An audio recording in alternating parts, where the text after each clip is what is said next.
Hello. ఇప్పుడు baker cyst అని అందం వినుంటావు. కాలు వెనకాల ఇంత పెద్ద సిస్ట్ ఉంది, దాన్ని తీసేయాలని కొంతమంది అంటారు, వద్దని అంటారు. మనకు కన్ఫ్యూజన్ తీయాలా వద్దని.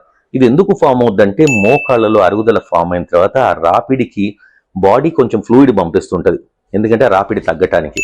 సో ఎక్కడో కొంచెం టిష్యూ కట్ అయిన తర్వాత ఆ ఫ్లూయిడ్ అనేది మోకాళ్ళ ఫ్లూయిడ్ వెనక్కి వెళ్ళి ఒక చిన్న సిస్ట్ లాగా ఫామ్ అవుద్ది.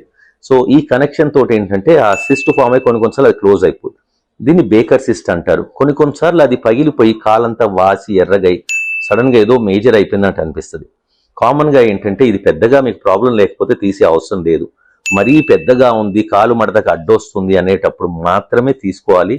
లేదంటే నార్మల్గా ఈ జాయింట్ రిప్లేస్మెంట్ చేసినప్పుడు మేము చిన్నగా దాన్ని ఓపెన్ చేసి అదంతా లోపల ఫ్లూయిడ్ తీసేస్తాం అండ్ దానికి అది సెటిల్ అయిపోద్ది. So unless there is a problem, Baker సిస్ట్కి ఆపరేషన్ అవసరం లేదు, దాని గురించి పట్టించుకునే అవసరం లేదు. చిన్న చిన్న నొప్పులు ఉంటే ఆయింట్మెంట్ పెట్టుకోండి అండ్ ఎక్సర్సైజ్ చేయండి, దాంట్లో సెటిల్ అవుద్ది.